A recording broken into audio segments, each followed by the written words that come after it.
Okay, in this video we are looking at moments, calculations and gears.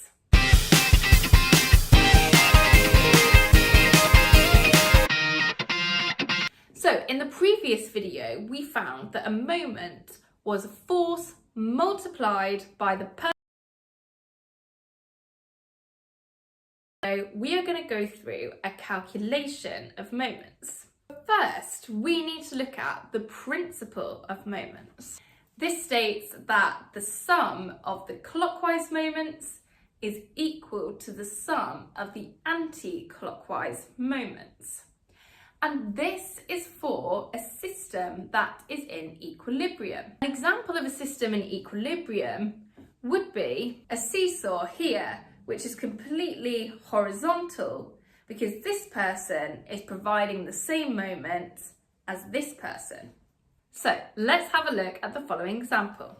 There is a person with a mass of 60 kilograms at a distance of 1.5 meters away from the pivot on the seesaw. Where should a child of mass 45 kilograms sit so that the seesaw is in equilibrium?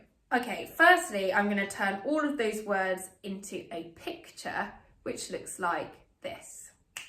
Now, we're going to need to use our principle of moments. Sum of the clockwise moments equals the sum of the anti-clockwise moment. So first thing to do is to calculate the sum of the clockwise moments.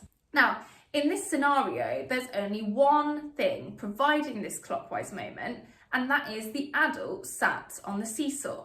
So let's calculate their moment.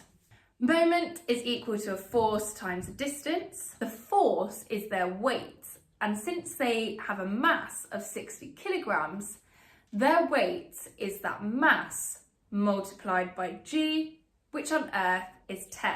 If you're unsure about how to calculate weight, check out that video first before returning to this one. So we are going to multiply that force by the distance between them and the pivot, and that is 1.5, and that gives us 900 Newton meters. Okay, so that was our sum of the clockwise moments, and that needs to be equal to the sum of our anti-clockwise moments. And the sum of our anti-clockwise moment is, well, we only have one thing providing our anti-clockwise moment, and that is the child, and we need to decide where they're going to sit. So 900, the moment that needs to be provided by the child, is equal to the force multiplied by the distance, and the force is going to be their weight.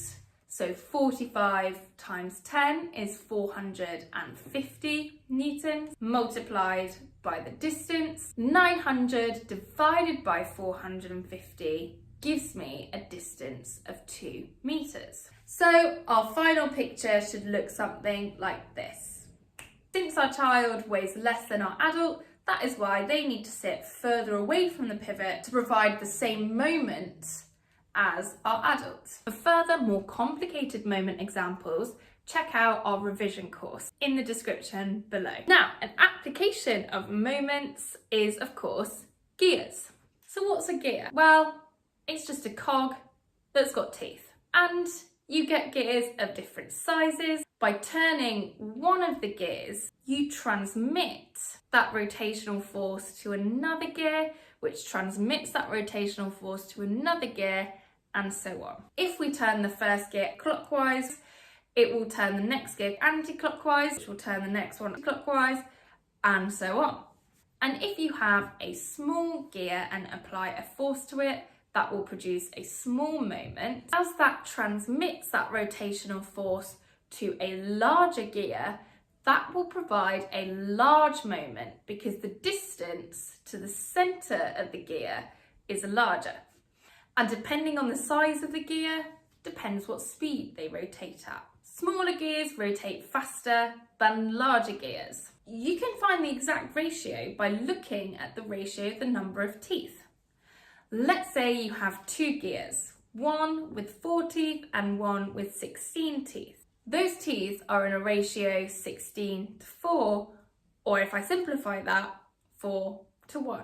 That means for every one turn that my big gear takes, my small gear has to complete 4 turns. That means that my small gear must be moving 4 times as fast as my big gear. To reduce friction between the cogs and gears, we often use a lubricant or make sure that you've got rounded teeth. Okay, hope you found that helpful.